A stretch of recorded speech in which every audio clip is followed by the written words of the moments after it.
तो एक रोटी आने से दूसरी रोटी आने के बीच में बड़ा टाइम हुआ करता था जी। तो उस समय के बीच में हम लोग आपस में एक दूसरे का जनरल नॉलेज का कंपटीशन किया करते थे। अच्छा। आइडियलिज्म थी, जो sense of devotion to duty थी उसमें, और ये नहीं कह सकता मैं कि केवल आईएएस में हुआ है, सभी सर्विसेज में हुआ है, जी। लेकिन उसके पीछे कारण शायद ये कमर्शलाइजेशन। रूल वही है, लॉ वही है, एक्ट वही है, लेकिन उसमें एक हल्ला कर रहा है, दूसरा हल नहीं कर पा रहा। पॉलिटिकल इंटरफेरेंस की बात आज से 20 साल पहले भी कही जाती थी, उससे 50 साल पहले भी कही जाती थी, आज भी कही जाती है और आगे भी कही जाएगी।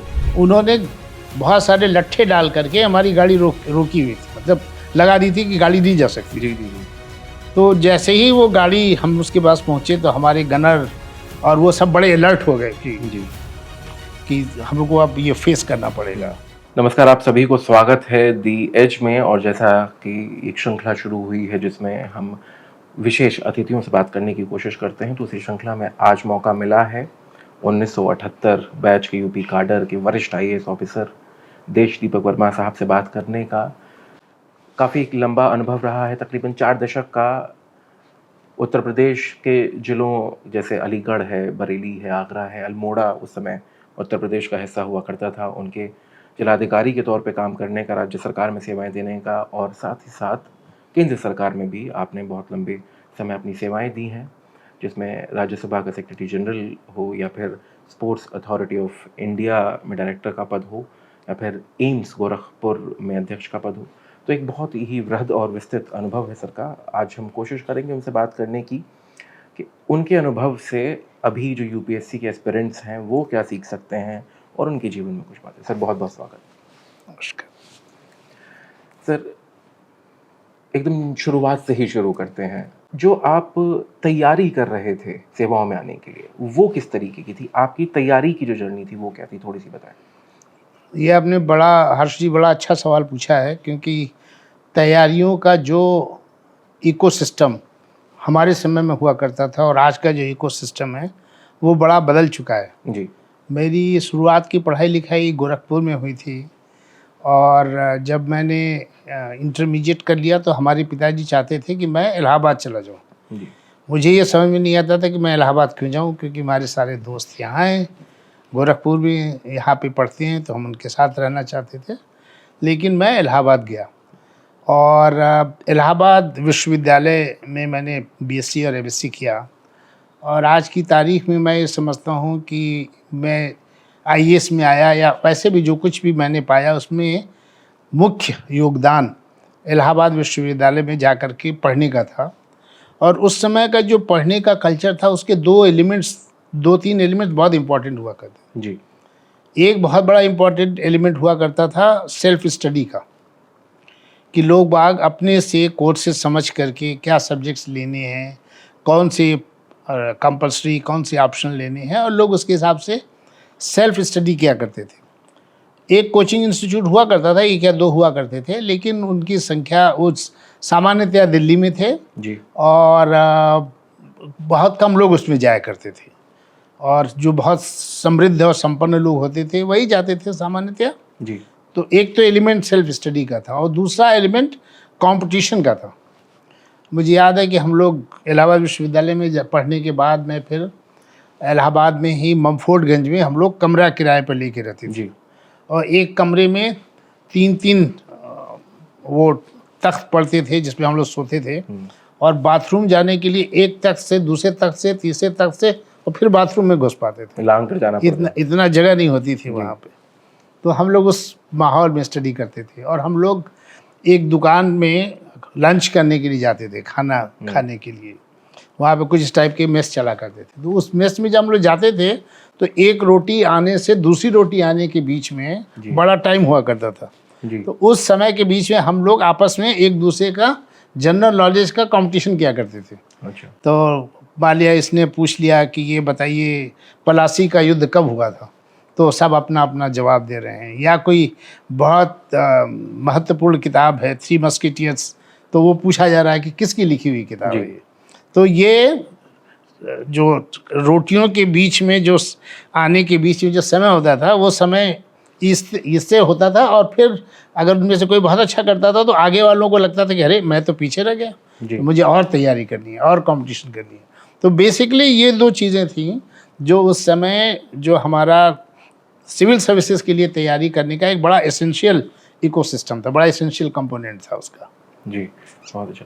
सर, अभी आपने इसमें कहा कि जिस समय आप तैयारी कर रहे थे उस समय कोचिंग इंस्टीट्यूट बहुत कम थे और साधन संपन्न जो लोग थे, जो परिवार थे, उनसे बच्चे जाया करते थे। फिर उसके बाद एक समय ऐसा आया कि खासकर हम जब उत्तर प्रदेश की और हिंदी भाषी जो पूरा ये क्षेत्र है उसकी बात करते हैं, नॉर्थ इंडिया की बेसिकली, तो बहुत सारे जो ये हैं इंस्टीट्यूट खुल गए। आप कैसे देखते हैं इसे कि इन इंस्टीट्यूट के खुलने की वजह से क्या बदलाव आया? और अगर कोई बदलाव आया है, तो आप उसे किस नज़रिए से देखते हैं? क्या सकारात्मकता है उसमें या फिर कोई और पक्ष भी है? देखिए, मैं समझता हूँ कोचिंग इंस्टीट्यूट में कुछ पॉजिटिव पॉइंट्स हैं और कुछ शायद नेगेटिव पॉइंट्स भी हैं। पॉजिटिव पॉइंट्स ये हैं कि कई बार जो वहाँ पे मैंने खास करके उनके जो टीचर्स हैं उनकी क्वालिटी बहुत अच्छी देखी है। और जी। ये वो लड़के जो बहुत सारे सिविल सर्विसेज में बैठे हुए हैं फिर वहाँ पे जा कर के पढ़ा रहे हैं, तो उनका एक पढ़ाई करने का, पढ़ाने का और नॉलेज को कैप्सूल्स में देने का एक अच्छा वो है। दूसरा, जब आप कोचिंग इंस्टीट्यूट में बैठते हैं तो एक कंपटीशन का माहौल पैदा होता है। लेकिन जो समस्या है वो ये है कि जैसे ये जो रेडी टू ईट कल्चर है हिंदुस्तान का, जी। बन रहा है, हमारे हिंदुस्तान का नहीं, पूरे पूरब देशों का, तो वो कल्चर पढ़ाई में भी आ गया है। तो इस पढ़ाई में करने की वजह से जो सेल्फ स्टडी करने का और क्रिएटिव थिंकिंग का जी। जो स्कोप था, उस स्कोप में थोड़ी कमी आ रही है। क्योंकि बहुत सारे लोग उस समय इतने ज़्यादा गूगल्स के और एआई का साधन नहीं था, जो कि अब बहुत अच्छा है क्योंकि आपके पास एक्सेस है। जी। बट एक्सेस होने के साथ साथ जो आपकी अपनी ओन थिंकिंग है, अपनी ओन क्रिएटिविटी है, मैं समझता हूँ कि आईएएस में इसका टेस्ट होता है। जब आप आईएएस के एग्ज़ाम में बैठते हैं तो उसमें से एक टेस्ट इस चीज़ का भी होता है कि आपने कितनी है। हमारे समय में एसए का पेपर हुआ करता था, अभी भी होता है। जी। उस एसए के पेपर में मैंने देखा कि क्रिएटिविटी का टेस्ट होता था। और वो ऐसे क्वेश्चंस, ऐसे पेपर सेटर्स भी बहुत अच्छे पेपर बनाया करते थे। और उन पेपर्स में जो जो सब्जेक्ट रखे जाते थे, विषय रखा जाता था एसए का, उसमें क्रिएटिविटी का बड़ा स्कोप होता था और उसका असेसमेंट होता था। जी। तो थोड़ा इसमें आया है। दूसरा जो सबसे बड़ा मेरा खाली नुकसान है कि इसका कमर्शलाइजेशन बहुत ज़्यादा हो रहा है। और कमर्शलाइजेशन होने से जब आप किसी कमर्शलाइज्ड इकोसिस्टम में आप जब उतरते हैं और उससे निकलते हैं तो वो कल्चर आपके ऊपर हावी रहता है। वो आप जब आगे सिस्टम में जाते हैं, सेवा में काम करते हैं, तो वो भी कमर्शलाइजेशन आपके ऊपर हावी रहता है। जी। ये उस तरह से हुआ इंडस्ट्री में कि मैंने 100 रुपये लगाया तो मुझे 150 मिलना चाहिए 2 साल के बाद। IRR है कि मैंने इतना ये लगाया, ये हमारा IRR है, रिटर्न ऑन इन्वेस्टमेंट के रिटर्न ऑन इन्वेस्टमेंट है। तो वो थोड़ा सा वो कल्चर लोगों में आ गया है, कुछ लोगों में, मैं नहीं कह सकता सभी लोग में आ गया है। जी। तो जो आइडियलिज्म थी, जो sense of devotion to duty थी उसमें, और ये नहीं कह सकता मैं कि केवल आईएएस में हुआ है, सभी सर्विसेज में हुआ है, जी। लेकिन उसके पीछे कारण शायद ये कमर्शलाइजेशन है। ये जो पूरा सिस्टम है, इसका इकोनॉमिकल एस्पेक्ट के अलावा जो एक पब्लिक इंटरफेरेंस है, पब्लिक टच है, क्योंकि आपको जाके पब्लिक डीलिंग ही करनी है at the end of the day. जैसे आपने राज्य सरकार में 3-4 अलग-अलग जिलों के आप जिलाधिकारी रहे और सबसे संवेदनशील वो जिले माने जाते हैं। तो उसे किस तरह से देखते हैं कि वो कैसे फ़र्क डालता है? देखिए, आपने एक बड़ा अच्छा सवाल पूछा है। और मैं ये समझता हूँ कि कोई भी प्रोफेशन हो, उसमें ज़मीन से जुड़े होना और जिसको कहते हैं इंग्लिश में ग्राउंडेड होना, वो इतना आवश्यक है। मैं अपने आसपास के बैचेस का अनुभव बताता हूँ और अभी भी है कि जो आईएएस में आने वाले लोग जो ज़मीन से जुड़े होते हैं, मिडिल क्लास और अपर मिडिल क्लास के लोग हैं, वो लोग बहुत एग्जिबिशनिस्ट हो सकता ना हो, बहुत फ्लैम्बॉयंट ना हो, जी। लेकिन जब वो फील्ड की सिचुएशन में जाते हैं तो सामान्यतया वो बहुत अच्छा करते हैं। उनसे ज़्यादा अच्छा करते हैं जिन्होंने इस टाइप की कठिन परिस्थितियों के से जो नहीं गुजरा है, जिसने हार्डशिप ऑफ लाइफ नहीं देखी है, उनके मुकाबले में वो ज़्यादा, क्योंकि उनमें एक क्षमता होती है कि वो उस तरह से सोच सकते हैं जिस तरह से उनके सामने वाला आदमी सोच रहा है। बिल्कुल। जो उनका फरियादी है, जो कंप्लेनेंट है, जो अपनी प्रॉब्लम लेके आया है, they are able to step in to their shoes and think what exactly he wants and then they can find a solution. तो वो सोल्यूशन ढूंढ लेते हैं उसके हिसाब से। शायद इस वजह से उनको सफलता ज़्यादा मिलती है। और दूसरा, आइडियलिज्म उनके में ज़्यादा होता है। कई बार वो आइडियलिज्म काफ़ी सालों तक रहता है, कई सालों के बाद किसी में मर जाता है, किसी में कम हो जाता है और किसी में से नॉन एग्जिस्टेंट हो जाता तो है। मेहनत लगती है सर उस आइडियलिज्म को जिंदा रखने के लिए? आइडियलिज्म को जिंदा रखने में ये है कि जितना आपका संस्कार है, जी। अगर आपका वैल्यू सिस्टम स्ट्रांग है तो ज़्यादा दिन जिंदा रहेगा। ओके। अगर आपका वैल्यू सिस्टम कमज़ोर रहा है, जैसा मैंने अभी कहा कि आप एक कमर्शियल, पूरी तरह से कमर्शियल वर्ल्ड से इवॉल्व हुए हैं, तो वो आपका आइडियलिज्म शुरुआत से ही लेवल उसका बहुत लो है, तो उसको ब्रेक करना आसान हो जाता है। आइडियलिज्म का लेवल अगर हाई है और आपने उन्हीं वैल्यू सिस्टम से आप आए हैं, तो उसको तोड़ने में टाइम लगता है। जी। कई लोग नहीं भी टूटते हैं, ऐसा नहीं कह रहा मैं, सबके टूट ही जाते हैं। जी। बहुत सारे लोग एकदम नहीं टूटते हैं। अपवाद हर जगह होते हैं। बिल्कुल। अपवाद हर जगह, दोनों तरह के होते हैं, बिल्कुल। The best and the worst, दोनों तरह वो के सेम होते हैं। वही रिलाय करते हैं। सर एक और चीज़, आपने वैल्यू सिस्टम की जो बात कही और उसमें अभी आपने एग्जांपल थोड़ी देर पहले दिया कि जो आज कोचिंग सेंटर्स हैं, इंस्टीट्यूट्स हैं, इनके टीचर्स बहुत अच्छे हैं, ठीक, पढ़ाई के लिहाज से अच्छे हैं, मगर जब हम वैल्यू सिस्टम की बात करते हैं तो एक होता है आपका खुद का अर्जित ज्ञान, आपकी खुद की वो मेहनत जो आप सड़क पे जाकर अपने आसपास की चीज़ों को देखते हैं, परिस्थितियों को देखते हैं। एक वो है जिसमें शायद आपके सामने जो व्यक्ति आपको पढ़ा रहा है, उसका अर्जित ज्ञान और उसकी सोच और वो किस तरीके से जीवन को देख रहा है, क्या उसका एक्सपीरियंस रहा है, उससे आप इन्फ्लुएंस भी हो सकते हैं, वो आपके जहन में आ सकती है। स्टार्टिंग फ्रॉम शुरुआत में एकदम जो आपके सब्जेक्ट हैं वो चुनने से लेकर और अंत में जब आप सेवा में आ जाते हैं तो उनका क्रियान्वयन करने तक, कितना फ़र्क आपको लगता है इससे आता है सर? नहीं, ये फ़र्क बहुत बड़ा है। जी। ये फ़र्क बहुत बड़ा है। और आपकी अच्छी नॉलेज, आपका इंटेलेक्ट आपको सर्विस के से थ्रू तो करा सकता है, जी। लेकिन सर्विस में सक्सेसफुल होने के लिए और बड़े डिफ़िकल्ट सिचुएशंस को हैंडल करने के लिए दूसरे क्वालिटी सेट्स की ज़रूरत पड़ती है। और वो क्वालिटी जो आपके जिन क्वालिटीज़ की ज़रूरत है, वो क्वालिटीज़ आप खुद ही से सीखते हैं। कुछ में आप में इनग्रेंड होता है, कुछ आप सीखते हैं परिस्थितियों से को फेस करके। आप अगर आप क्राउड के बीच रहे हैं तो आपको क्राउड का क्या बिहेवियर होता है। जी। क्राउड का मतलब मैं उस एजिटेशन वाले क्राउड की बात नहीं कर रहा हूँ। सामान्य लोगों के बीच में अगर आप रहे हैं, उनके साथ आपने डील किया हुआ है, तो वो क्या सोचते हैं और उनको उनसे इंटरैक्ट करने के लिए या उनको हैंडल करने के लिए या उन तक अपनी बात पहुंचाने के लिए क्या तरीका अपनाया जाए, वो आप जानते हैं।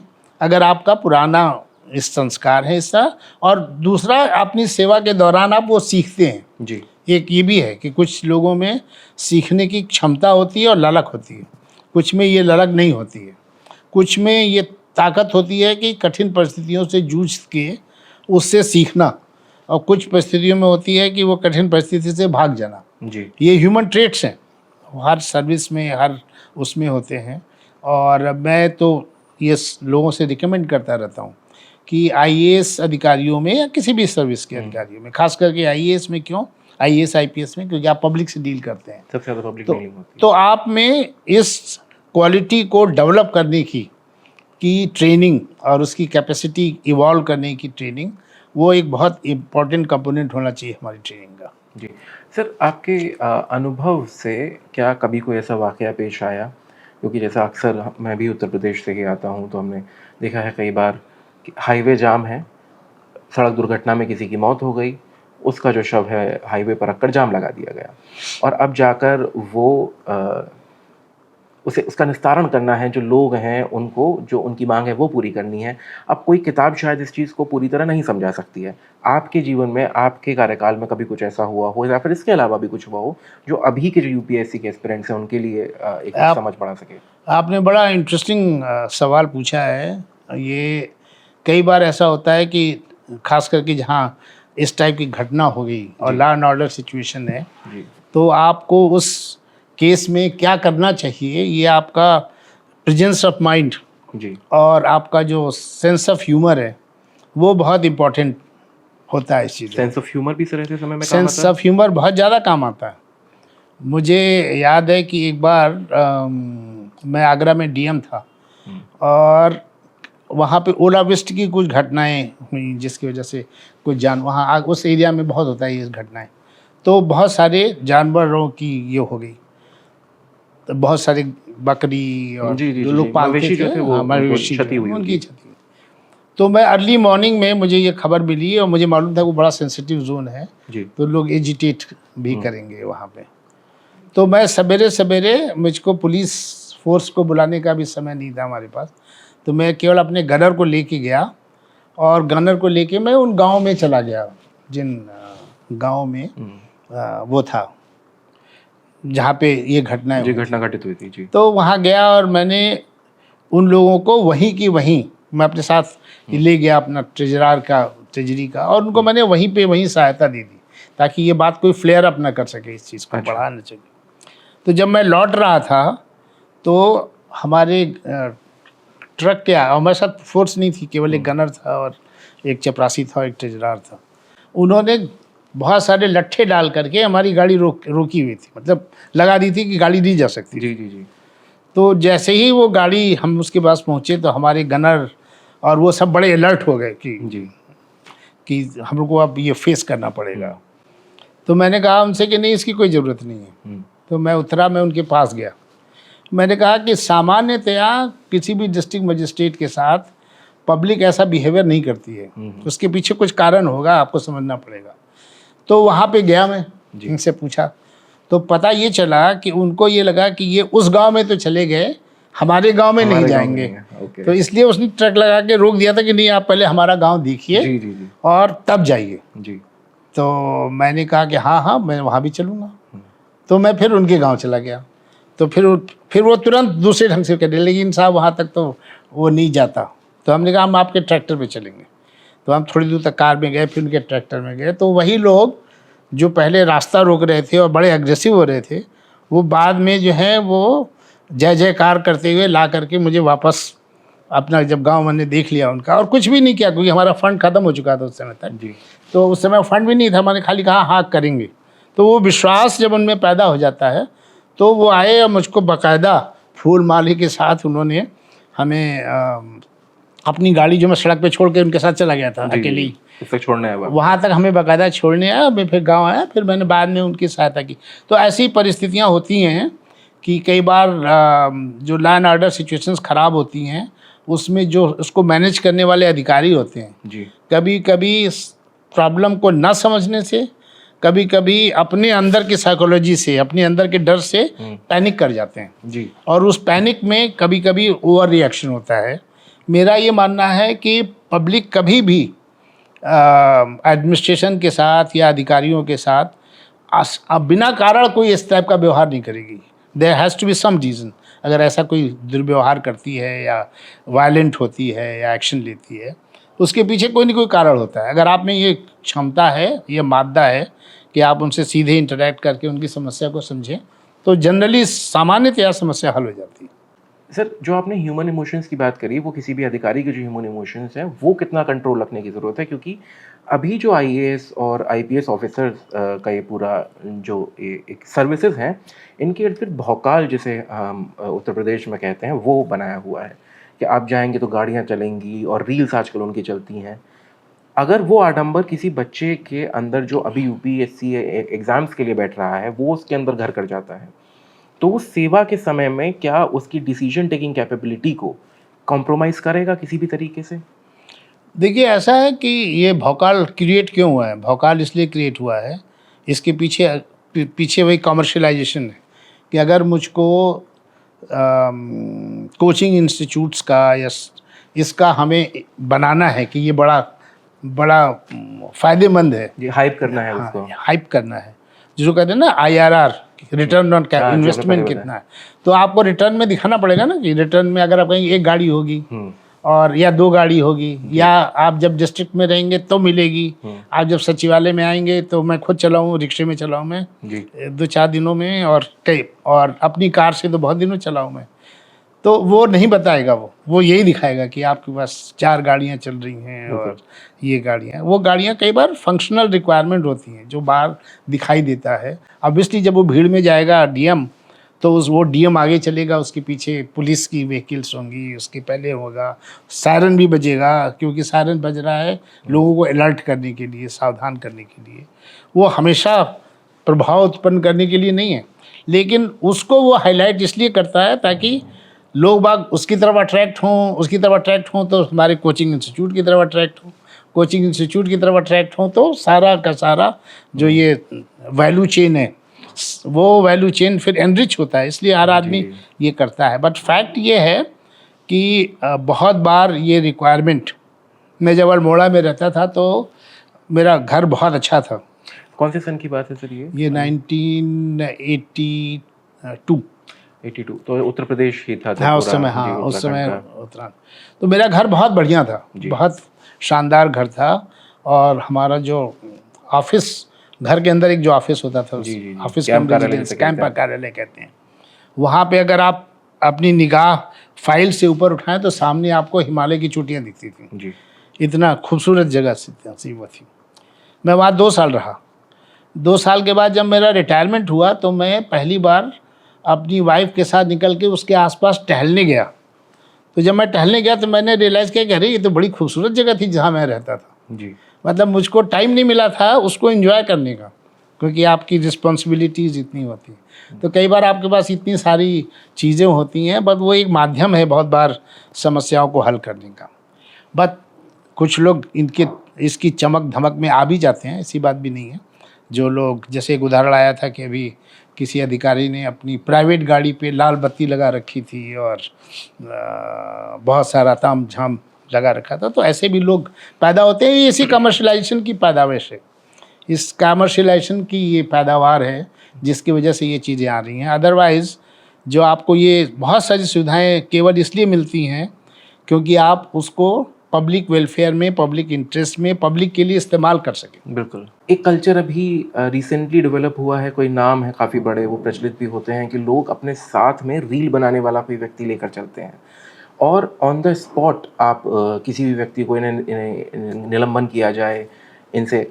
सर, एक तो हो गया त्वरित कार्रवाई करना और एक हो गया त्वरित कार्रवाई को जनता के बीच में प्रसारित करना। इन दोनों के बीच का जो बैलेंस है जिसे हम कहते हैं, वो कैसे बना के चला जा सकता है? देखिए, ये जो त्वरित कार्रवाई का बड़ा अच्छा असर होता है जी। और कई बार मैं खुद भी जब मैं जाता था कहीं दौरे पे या उस पे, तो हम लोग तुरंत त्वरित कार्रवाई किया करते थे। उसका असर होता है लोगों में, लोगों की न्याय के प्रति लोगों का विश्वास जगता है। जी। समस्या तब होती है जब आप ये कार्रवाई केवल कैमरे के सामने पब्लिसिटी के लिए कर रहे हैं। बिल्कुल। और कई बार मैं जानता हूँ ऐसे केसेस में वो बाद में वो कार्रवाई फॉलोअप भी नहीं की जाती है, तो तब ये समस्या पैदा होती है। क्योंकि आपको एक बड़ा अच्छा बैलेंस बनाना पड़ता है, फाइन बैलेंस बिटवीन पब्लिक जिसकी समस्या है जी। प्लस जो लोग आपके लिए काम कर रहे हैं, जो आपकी टीम है, उस टीम की समस्याओं को समझते हुए। क्योंकि ऐसा भी हो सकता है कि मैं अपने टीम की समस्या को ना समझूं और पब्लिक की समस्या को सुन करके और केवल ताली बजवाने के लिए मैंने एक एक्शन ले लिया, जी। तो उसका वो अच्छा असर नहीं होगा। इसलिए अच्छा असर नहीं, 2 कारण से नहीं होगा। पहली बात को, आप उस समस्या के जड़ में नहीं गए और आपने समस्या का हल नहीं किया। ठीक। आपने रोग का निदान नहीं किया, रोग का जो मैनिफेस्टेशन था केवल उसका निदान कर दिया। सिम्टम्स पे आपने काम किया, कॉज पे नहीं गए। कॉज पे नहीं किया। तो उसको करने के लिए आपको डिटेल में काम करना पड़ेगा। But at the same time अच्छे काम का अगर पब्लिसिटी होती है, बट वो रील बनाने के माध्यम से नहीं हो सकता है वो जी। लेकिन और ढंग से अगर उनको पुरस्कृत किया जाए, उनके काम के बारे में लोग बातें करें, तो बहुत अंतर आ सकता है। इसमें मीडिया का और आप जैसे यूट्यूबर्स का बहुत बड़ा रोल हो सकता है। लेकिन मैं इसको अप्रूव नहीं करता हूँ जो रील बना करके लोग खुद अपने ही काम का प्रचार कर रहे हैं। उसके पीछे फिर मंशा दूसरी हो गई और जिन लोगों के सामने आप कर रहे हैं उनके पास बहुत लास्टिंग इम्प्रेशन नहीं होता, क्योंकि वो देख रहा है कि ये क्यों किया जा रहा है। उसका असर लंबा नहीं होगा। उसका असर लंबा नहीं होगा और समस्या का कोई अस्थायी निदान नहीं निकलेगा, समाधान नहीं निकलेगा। बिल्कुल, ये मतलब माध्यम हो सकता है, उद्देश्य नहीं हो सकता है। बिल्कुल आप जो कर रहे हैं सर, एक और चीज़ फिर दोबारा यूपीएससी जो एस्पिरेंट्स उनकी तरफ आता हूँ मैं, वो ये कि पहले एक फैमिली का जो सपोर्ट है उसकी बात कही जाती थी कि फैमिली आपके कितने सपोर्ट में है, फाइनेंशियली कितना कर रही है, मॉरली अगर आप एक बार नहीं क्लियर कर पाए वो। आजकल फैमिली का सपोर्ट और सपोर्ट के साथ साथ एक प्रेशर, अब कि आपको फैमिली हर तरीके से सपोर्ट कर रही है और ड्यू टू एनी रीज़न अगर आप नहीं एक बार में कर पा रहे हैं तो वो प्रेशर उस तरीके से बिल्डअप होता है उनकी अपेक्षाओं का, उनकी आकांक्षाओं का, उनकी इच्छाओं का। How to deal with that, how to navigate from these waters? Actually मैं ये समझता हूँ कि देश जो है वो विभिन्न डेवलपमेंट की विभिन्न सीढ़ियों से चल रहा है।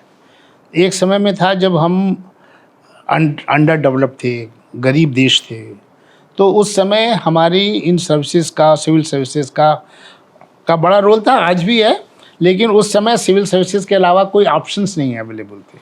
आज की तारीख में बहुत ऑप्शंस अवेलेबल है और जैसे जैसे कंट्री प्रोग्रेस करती है, जैसे जैसे कंट्री स्पेशलाइजेशन की ओर बढ़ती है, तो स्पेशलाइज्ड सेक्टर्स में भी बहुत स्कोप अब अच्छा काम करने का है। तो मैं ऐसे स्टूडेंट्स को और ऐसे एस्पिरेंट्स को ये राय ज़रूर देना चाहूँगा कि आप इस पर कितना टाइम, कितना अपना कमिटमेंट और कितना अपना इमोशन उसमें इन्वॉल्व करना चाहते हैं, इसकी एक लिमिट रखनी चाहिए जी। और उस लिमिट के बियॉन्ड और भी अपॉर्चुनिटीज़ हैं। हमारे समय में कहा जाता था कि या तो आप आईएएस बनोगे या एजी ऑफिस में क्लर्क बनोगे, अब वो बात नहीं है जी। अब उसके अलावा बहुत सारे कैरियर ऑप्शंस हैं, बहुत अच्छे कैरियर ऑप्शंस हैं, हर फील्ड में हैं जी। उस ज़माने में किसी ने सोचा था कि इन्फ्लुएंसर्स की इतनी अच्छी इनकम होगी, अब इन्फ्लुएंसर होने लगे। इन्फ्लुएंसर कोई प्रोफेशन भी होगा। कंटेंट क्रिएटर जी। अब ये तो मैं खुद ही नई नई चीज़ें देख रहा हूँ, सुन रहा हूँ, विच मीन्स कि वर्ल्ड जो है मूव टुवर्ड्स क्रिएटिविटी। तो उस क्रिएटिविटी में बहुत स्कोप है। तो मेरा ख्याल है उसको लाइफ एंड डेथ का क्वेश्चन नहीं बनाना चाहिए स्टूडेंट की अपनी साइकोलॉजी के लिए भी, और उसको जो और एवेन्यूज़ हैं उसको भी एक्सप्लोर करना चाहिए। ये बहुत अच्छा प्रोफेशन है, इसके बहुत अच्छे पोटेंशियल्स हैं, लेकिन ये is not the end of the world. बिल्कुल सर, इसका हम थोड़ा सा रोल रिवर्स करते हैं तो कुछ वो लोग जो अपने प्रोफेशंस में बहुत अच्छा कर रहे हैं वो मिड प्रोफेशन में आते हैं फिर सेवाओं की तरफ। आप इसे कैसे देखते हैं? क्या ये कोई वैल्यू एडिशन है या फिर एक व्यक्ति जो बहुत लंबे समय किसी भी विधा में काम कर चुका है और अब वो आना चाहता है प्रशासनिक सेवाओं में, सेवा जिसमें कि सबसे ज़्यादा महत्वपूर्ण है, असर आपका इसका क्या देखते हैं?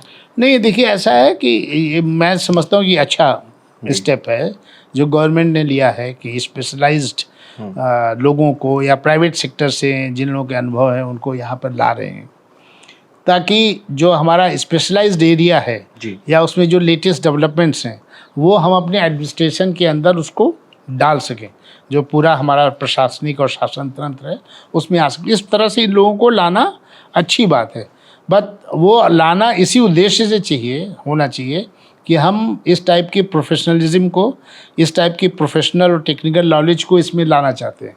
अगर वो केवल इस लालच में आ रहे हैं कि साहब वो वहाँ पे गाड़ी घोड़े होंगे, वहाँ पे लाल बत्ती होगी, वहाँ सायरन बजेंगे, तो वो फिर गलत है, फिर वो चीज़ सही नहीं है। फिर आप न तो उस अपनी पुरानी सर्विस के साथ न्याय कर रहे हैं ना इसके साथ न्याय कर रहे हैं। बट दोनों का संगम होना, एडमिनिस्ट्रेटिव नॉलेज और प्रोफेशनल नॉलेज का अच्छा मर्जर करना, अच्छा संगम करना अच्छा काम है, देश के लिए अच्छा है, लोगों के लिए अच्छा है, लोगों की क्वालिटी ऑफ लाइफ इम्प्रूव करने के लिए अच्छा है।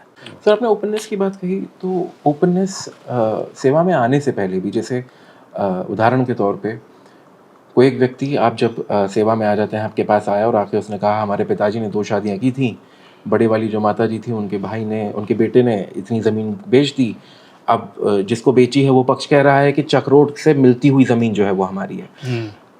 किसी नए भर्ती हुए आईएएस के लिए या फिर उसके अलावा जो भी तैयारी कर रहे हैं उनके लिए इसको समझ पाना प्रथम दृष्टया बड़ा मुश्किल है, और उसके बाद उसमें नेचुरल जस्टिस का ध्यान रखते हुए, सीआरपीसी की धाराओं का ध्यान रखते हुए और तब उसका निदान करना, how do you think about it? आप इसको कैसे देखते देखिए, ये बड़ा बहुत ही अच्छा सवाल आपने पूछा है ये सवाल।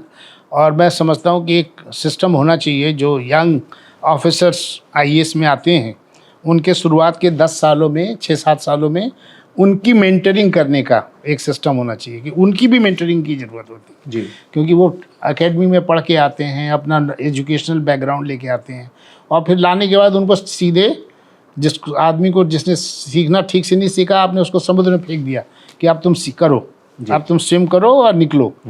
तो उस स्टेज में एक मेंटर की ज़रूरत होती है। मैं समझता हूँ कि अगर सरकार इस चीज़ को करे तो ये बहुत यूज़फुल चीज़ हो सकती है। क्योंकि यंग ऑफिसर्स में मैं अगर मुझको सलाह देनी हो, मुझे मेंटरिंग करनी होगी, तो मैं 2-3 चीज़ें उनको ज़रूर कहूँगा। पहली बात तो ये कि सर्विस में आप केवल इसलिए नहीं है क्योंकि कि आप रूल्स और रेगुलेशंस को बताएं लोगों को, ये रूल्स रेगुलेशन से, उसके लिए आपका बाबू है, वो बता देगा। वो बता देगा कि हाँ, ये रूल से ये बनता है, ये नहीं बनता है। जैसे आपने एक उदाहरण दिया ज़मीन से संबंधित। अगर कोई आदमी मेरे पास आता है या पुलिस के पास जाता है और पुलिस से कहता है कि ये चीज़ है साहब, हमारा इन्होंने ज़मीन नहीं दे रहे हैं, तो पुलिस वाला कह सकता है, इतना कह सकता है सीनियर ऑफिसर, कि यह पुलिस से संबंधित नहीं है, जाओ। दूसरा तरीका ये हो सकता है कि उसको पुलिस वाला या इवन एसडीएम उसको ये बता सकता है कि ये तो नहीं हो सकता, जैसे आपके उदाहरण में वो ये देख कह सकता है कि ठीक है, इसके लिए आपको इस ज़मीन के बंटवारे का एक सेक्शन है, उस सेक्शन के अंतर्गत कार्रवाई करनी पड़ेगी, इसके लिए तुम ये करो। क्योंकि हमें मालूम होना चाहिए कि जो आदमी आपके सामने आया वो इलिटरेट है, वो हर्ट है जी और उसके पास सारी इन्फॉर्मेशन नहीं है। तो अगर आप, जिसको मैं कहता हूँ कि एक कदम आगे बढ़ो, जहाँ आपका जुडिक्शन ख़त्म होता है उससे एक कदम आगे बढ़ो, कि आप ये तो बता सकते हो कि ये ऐसे नहीं हो सकता है, और आप कह के चुप हो जाओ तब भी सही है। लेकिन आप ये भी कह सकते हो कि आप ये करो। ये आपने मान लिया कोई आदमी आपके पास एप्लीकेशन लेकर के आता है और आप कहते हैं इस वजह से आपका नहीं हो सकता, लेकिन आप ये भी कह सकते हैं कि अगर ये करोगे तो ये हो सकता है। तो ये एक कदम आगे बढ़ने वाली जो बात होती है, जिसको हैंड होल्डिंग कहते हैं, जी वो आप एक तरीके से हैंड होल्डिंग करेंगे, क्योंकि आप उसको बताएंगे कि उस समस्या को हल करने के लिए क्या किया जा सकता है। तो एक तो ये चीज़ जो यंग ऑफिसर्स हैं उनके लिए बहुत ज़रूरी है। और दूसरे, उनको ये समझना है कि उनका काम केवल रूल्स का इंटरप्रिटेशन नहीं है, उस रूल्स का इस्तेमाल करके इस समस्या को कैसे हल करना है। और ये संभव है। बहुत सारे अफसर ये मान करके कि नहीं हो सकता और बैठ जाते हैं। जी कई बार उसी रूल्स का इंटरप्रिटेशन सही ढंग से करने से ये हो जाता है। अदरवाइज आपकी ज़रूरत क्या है? वो ऑफिस में बाबू बैठा हुआ है, वो रूल की बुक रखी हुई है, वो देख के पढ़ के सब लोग कर लेंगे कि हाँ साहब इसको ऐसे करना है, नहीं इसे नहीं करना है। तो आपको ये रोल इसीलिए दिया गया है कि आप सिस्टम को मूव कर सकें। ये बहुत सारे ऑफिसर्स में ये कमी होती है कि वो इस चीज़ को नहीं करते। जब वो उस चीज़ को करते हैं तब रिजल्ट दिखाई देने लगता है। और मैं ये कह सकता हूँ कि लोगों में, पब्लिक का जो परसेप्शन है वो बहुत अच्छा होता है। They are a very good जज।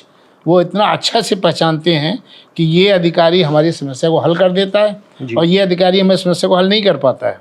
रूल वही है, लॉ वही है, एक्ट वही है, लेकिन उसमें एक हल्ला कर रहा है, दूसरा हल नहीं कर पा रहा है। तो ये एप्टीट्यूड डेवलप करना ये बहुत ज़रूरी है, खास करके सर्विस के शुरुआत के सालों में। बिल्कुल सर, आपने जो बात कही कि अभी हमने कुछ ही समय पहले पूर्व डीजीपी उत्तर प्रदेश पुलिस विक्रम सिंह जी उन सर का भी इंटरव्यू किया, तो उन्होंने यही कहा कि अगर आप किसी को 10 मिनट सुन लें बिना फ़ोन चेक करे, बिना इधर उधर देखे, बिना कागज़ उठाए, तो 50% समस्या का निदान तो तभी ही हो जाएगा। मैं सर इसी बात को आगे बढ़ाता हूँ कि जो प्रेशर की हम बात करते हैं, क्योंकि लॉ मेकर्स लॉ बना रहे हैं, आपको उस लॉ को इम्प्लीमेंट भी करना है ग्राउंड पर, उसके अलावा और बहुत सारी चीज़ें हैं, तो एक प्रेशर है और साथ में फिर आपको नेविगेट करना है इन सारी सिचुएशन से। How to deal with that? वो एक बैलेंस कैसे क्रिएट किया जा सकता है? नहीं, मेरा ख्याल है बैलेंस करना बहुत आसान है। बताएं। ये दो सुनने में लगता है बड़ा कठिन, लेकिन एक्चुअली में ये बहुत आसान है। क्योंकि आप, पहली बात ये है कि आप दूसरे की प्रॉब्लम को कितना समझ पा रहे हैं। मैं बता रहा हूँ कि 70% लोग आले वाले की प्रॉब्लम समझ नहीं पाते हैं, क्योंकि उनका एक सिस्टम बना हुआ है एक तरीके से, जिस तरह से वो उसको डील करते हैं। तो वो उस तरह से डील करते हैं, नहीं नहीं नहीं, ये फिट चेक बॉक्स है, ये नहीं आता, नहीं ये नहीं हो सकता। उस आदमी की वो जो कह रहा है वो क्यों कह रहा है, ये समझना एक गुण है। जी वो गुण अधिकारी में डेवलप होना जरूर चाहिए। वो अगर उस चीज़ को समझ में आ पाएगा कि वो अधिकारी ये समस्या जो बता रहा है, जो फरियादी है, जो कंप्लेनेंट है, वो इस शिकायत को जो कर रहा है उसके पीछे क्या रीज़न है, वो अगर आप समझ लेंगे तब आप उसके हल कर पाएंगे। और उसके लिए जैसा उन्होंने कहा, सिंह साहब ने सही कहा उन्होंने, कि आपको उसकी प्रॉब्लम को समझने की भी ज़रूरत होती है। अब प्रॉब्लम को समझने का मतलब केवल एप्लीकेशन पिटीशन को समझने से नहीं होता, और भी समस्याएं उसके पीछे होती हैं। जी उनको जब अगर समझेगा तो उस समस्या का हल ज़्यादा आसानी से करेगा। ये एक क्वालिटी है जो शुरुआत के, मैं समझता हूँ खास करके शुरुआत के 6-7 सालों में, 10 सालों में, खास करके जब आप फील्ड में काम करते हैं उस समय वो डेवलप होती है। उस पर बहुत ज़्यादा जोर देने की ज़रूरत है। बहुत ज़्यादा, बिल्कुल। सर, अब क्योंकि फाइनली हम लोग इस इंटरव्यू के उत्तरार्ध की तरफ हैं, आपसे बेहतर बिंदुवार ढंग से कुछ वो बुनियादी चीज़ें जो अभी अधिकारी नए नए आए हैं और जिनको कहीं का चार्ज मिला है, जो वो किसी भी परिस्थिति में उनको नहीं भूलनी चाहिए या फिर सदैव याद रखनी चाहिए, या फिर सबसे ज़्यादा ज़रूरी क्या हो सकती हैं, वो कुछ चीज़ें? देखिए, सबसे बड़ी तो बात ये है कि जैसा मैंने कहा कि ये पब्लिसिटी का, कमर्शियलाइजेशन का, एडवर्टीज़मेंट का जो इकोसिस्टम है वो सबको अफेक्ट कर रहा है। तो नए अधिकारियों को भी अफेक्ट कर रहा है। तो कई बार, और मैं उनके अच्छे काम का प्रचार सही ढंग से हो, इसको मैं बुरा नहीं मानता हूँ, मैं मानता हूँ कि बिल्कुल, होना भी बिल्कुल। चाहिए। लेकिन कई बार जब वो सेल्फ पब्लिसिटी में लग जाते हैं तो उसका निगेटिव असर होने लगता है, उसका गलत असर होता है, और ये लॉन्ग टर्म में उनको फ़ायदा भी नहीं देता, क्योंकि कुछ दिनों बाद उन्हीं रील्स की दूसरे लोग क्रिटिसाइज़ करने लगते हैं। बिल्कुल। या आपकी एक रील है जिसमें आपने बड़ी बड़ी बातें की और आप किसी और पोस्टिंग में गए, वहाँ गड़बड़ हुआ, तो वो दोनों रील लोग साथ चला देंगे जी कि ये आपने ये कहा था, ये हुआ, या आपने यहाँ कहा था, यहाँ पर अब ये कर रहे हैं। तो ये काउंटर प्रोडक्टिव है। जी। इससे जो है ज़्यादा लाभ उनको हो नहीं सकता। दूसरा ये कि कभी भी कठिन परिस्थिति से भागने की कोशिश न करें। इजी कुशन पोस्टिंग्स लेकर के जो लोग चाहते हैं कि हम एक शॉर्टकट रास्ता अपना लें और सीधे सचिवालय पहुंच जाएं, सचिवालय में भी हम बहुत अच्छी अच्छी पोस्टें पा जाएं, जी तो ऐसे लोग सीख नहीं पाते। जी तो एक बहुत ही आवश्यक है कि ये जो ग्राइंडिंग है, हम लोग जब ट्रेनिंग में रहा करते थे तो हम लोगों को कहा जाता था कि आप जा कर के नाजिर की कुर्सी पे, स्टेनो की कुर्सी पे जा कर के, असलहा बाबू आर्म्स क्लर्क जी जी जी की कुर्सी पे जा कर के बैठिए, गांव में जा कर के ब्लॉक में एडीओ के कमरे में जाके बैठिए। तो आप जब उनके साथ बैठेंगे तो आपको चीज़ें समझ में आएंगी, बिल्कुल। और वो समझ में आएंगे जो आपने किताब में पढ़ा या एकेडमी में सुना, वो नहीं, जी। जो सच्चाई हो रही है, रियल लाइफ में हो रही है। और कई बार आपकी खुद की जो प्रॉब्लम की ये इसका मैं बड़ा विश्वास करता हूँ कि लोअर लेवल का फंक्शनरी जानता है कि प्रॉब्लम कहाँ है, जी वो कह नहीं पा रहा है, आपको नहीं मालूम। आपको जब पता चल जाएगा तो आप उसका हल ढूंढ पाओगे, लेकिन आपको पता ही नहीं चलेगा तो आप क्या करोगे। तो वो उस टाइप के जो काम है, उस टाइप की ट्रेनिंग है, इनसे कभी भागने की कोशिश नहीं करनी चाहिए। बहुत सारे अधिकारी ऐसा करते हैं कि वो उससे भागने की कोशिश करते हैं, उसमें घुस करके जानने की, सीखने की, नॉलेज की नहीं करते हैं। उनको उनके लेवल पे जा करके, उन चीज़ों को देख करके, थोड़ी हार्डशिप फेस करके जी ये चीज़ों को करना पड़ता है। मैं समझता हूँ कि ये चीज़ें उनको करनी चाहिए। और दूसरा जो बहुत बड़ा इशू है कि प्रॉब्लम सॉल्विंग अप्रोच, जी जो मैंने शुरुआत में भी हिंट किया कि this can not be done because of this, एक अप्रोच है, and this is how it can be done, जी ये दूसरा अप्रोच है। जितना ज़्यादा से ज़्यादा उनका एम्फेसिस इस पे रहेगा कि this is how it can be done, तो आपको सोल्यूशन निकलेगा। How it can be done या तो आप खुद ही कर सकते हो, या आपका दूसरा कोलीग है, पड़ोसी है, दूसरा डिवीज़न है, दूसरा डिपार्टमेंट है सरकार में, उसके बातचीत करके आप हल कर सकते हैं। तो वो हल करने की कोशिश करिए, which is I call him going one step beyond. अपना काम के एक स्टेप आप आगे जाएंगे तो समस्या का हल निकलेगा। बिल्कुल। सबसे आखिर में सर, सबसे आखिर में आपका राज्य सरकार का और केंद्र सरकार का जो अनुभव है, समग्र रूप से जो एस्पिरेंट्स हैं, ये अब उनके लिए है, उनके लिए क्या वो चीज़ें हैं कि जब वो पब्लिक डीलिंग कर रहे हैं तब, और फिर एक तरफ जब वो सचिवालय में हैं या फिर जैसे राज्यसभा में आप जनरल सेक्रेटरी, उस समय जो डेमोक्रेटिक सेटअप है उसमें उसमें कैसे नेविगेट करना है और उनमें किन किन चीज़ों के लिए उनको तैयार रहना है बौद्धिक रूप से? ये भी बड़ा महत्वपूर्ण सवाल है। सबसे पहले तो यंग ऑफिसर्स को, आईएएस ऑफिसर्स को और इवन एस्पिरेंट जो बाद में सक्सेसफुल होते हैं उनके लिए समझना चाहिए कि ये 2-3 बातें बहुत सालों से कही जा रही हैं। पॉलिटिकल इंटरफेरेंस की बात आज से 20 साल पहले भी कही जाती थी, उससे 50 साल पहले भी कही जाती थी, आज भी कही जाती है और आगे भी कही जाएगी। बिल्कुल। ये हमेशा कहा जाएगा। और सिस्टम में काम करने की हमें आज़ादी नहीं मिल रही है, ये भी 50 साल पहले भी कहा जाता था, 20 साल भी कहा जाता था, आज कहा जा रहा है और अगले 20 साल भी कहा जाएगा। लेकिन जो करने वाले हैं वो इसी बीच में कर रहे हैं। जी। वो कर सकते हैं और इस पीरियड में कर रहे हैं। आपको वो तरीका ढूंढना है, पहचानना है और उसके हिसाब से आपको काम करना है। तो अगर आप उस तरीके से काम करेंगे तो सिस्टम आपको पहचानता है। जी। कभी क्विक रिजल्ट्स के पक्ष में, क्विक रिजल्ट्स पाने के लिए बहुत सारे अधिकारी गलत रास्ते पे चले जाते हैं। साफ शब्दों में कहूँ कि बहुत सारे अधिकारी बहुत जल्दी बहुत कुछ पाने की इच्छा में आप सोचते हैं कि आप करप्ट मीन्स को अडॉप्ट कर लिया आपने, क्योंकि आप बहुत जल्दी से एक पाना चाहते हैं। बट ये सर्विस आपको इतना लंबा समय देती है और इतनी चीज़ें गेन करने का अपॉर्चुनिटी देती है कि अगर आप शुरुआत में ही अपने रास्ते से हट गए तो वो आपके हाथ में कभी नहीं आएगा। वो कितनी बड़ी चीज़ें हैं, कितने बड़े काम आप कर सकते हैं, पूरे देश का की डेस्टिनी बनाने में आप सहयोग दे सकते हैं, ये आपको अंदाज़ा नहीं है अभी एट दिस इनिशियल स्टेजेस। तो इनिशियल स्टेजेस पे इन लालचों से, इस तरह के डाइवर्शन से अफेक्ट मत होइए। वो अफेक्ट होंगे तो आपका करियर 2-4 साल अच्छा शायद चल जाए, बहुत सारे पैसे इकट्ठा हो सकते हैं, लेकिन वो बहुत जल्दी एंड हो जाएगा। जी। लेकिन जो लोग इन चीज़ों को समझ करके और लॉन्ग इनिंग्स खेलते हैं ईमानदारी से और मेहनत से, वो फिर बहुत दूर तक जाते हैं और ओवरऑल जो उनका गेन है वो आपकी गेन से बहुत अच्छा होगा, बहुत ज़्यादा होगा। सर बहुत बहुत धन्यवाद आपका, सबसे पहले तो समय देने के लिए और उसके बाद अपने अर्जित अनुभव और ज्ञान से जो आपने इतनी सारी बातें बताई हैं, जो इतनी गूढ़ बातें आपने इतनी आसान भाषा में बताई हैं, वो मुझे पूरी उम्मीद है कि हमारे जो दर्शक हैं, चाहे वो आईएएस ऑफिसर हो अभी वर्तमान में या फिर जो अभी बनना चाहते हैं, वो उन सब के लिए मेरे ख्याल से बहुत श्रेयस्कर होंगी।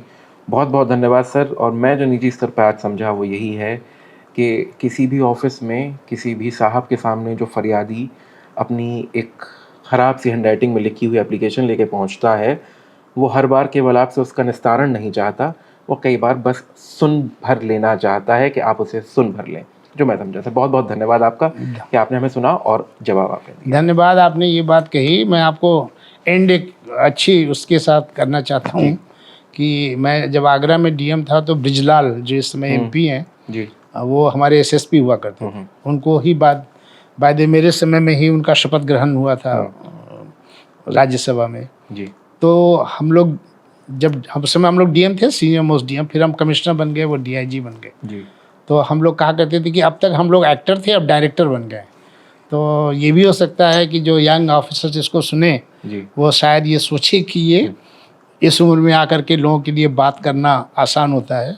बट मैं उनको ये विश्वास दिलाना चाहता हूँ कि ये सब करने लायक चीज़ें हैं, डूएबल हैं।